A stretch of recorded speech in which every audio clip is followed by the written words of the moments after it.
Ako zvyknete zareagovať, keď vám niekto povie, za to, ako si sa ku mne správala, sa teraz ja cítim zle, lebo si urobila toto a ja sa z toho teraz cítim nedostatočne, alebo mám z toho blbý pocit, cítim sa kritizovaná a tak ďalej. Ako vtedy reagujete, čo vtedy urobíte a ako sa cítite? Väčšinou sa cítime nepochopení, pretože my sme to tak nemysleli a snažíme sa vysvetliť tej osobe, ako sme to mysleli a že ona sa nemá prečo tak cítiť, lebo vlastne my sme to úplne inak mysleli, ako to ona pochopila a tak ďalej. A napriek tomu, že to všetkými možnými spôsobmi vysvetľujeme, tak tá druhá osoba sa stále cíti zle a to napätie medzi nami ako keby nejako sa nemení. Je to preto, lebo každý z nás, aj tá osoba, ktorá nás v úvodzovkách obvinila z toho, že vďaka nám sa ona cíti zle, potrebuje len to, aby sme uznali jej pocity. Aby sme uznali, že ona sa takto môže po našich slovách alebo po našom správaní cítiť.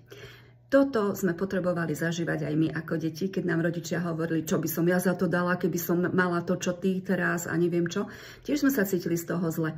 Potrebovali sme len pochopenie našich rodičov a našich blízkych, že je v poriadku, že sa takto cítime, že sa takto môžeme cítiť napriek všetkému, čo máme, tak sa niekedy cítime nedostatočne.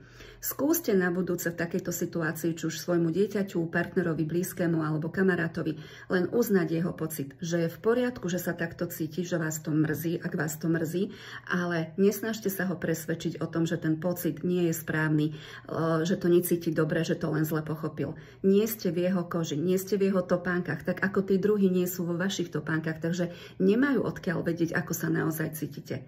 Dôležitejšie ako obhajovať seba je uznanie pocitov toho druhého a dôležité je to preto, aby ste dokázali tie vzťahy uzdravovať, aby ste ich dokázali nanovo tvoriť alebo oživiť, alebo aby ste si dokázali porozumieť. Takže nie presviedčaním o svojej nevine, ale uznaním pocitu toho druhého si môžeme pomôcť vzájomne aj sebe, aj tomu druhému a tie vzťahy naozaj môžu potom vyzerať inak. Skúste a napíšte mi do komentára, ako vám to funguje. Majte krásny deň.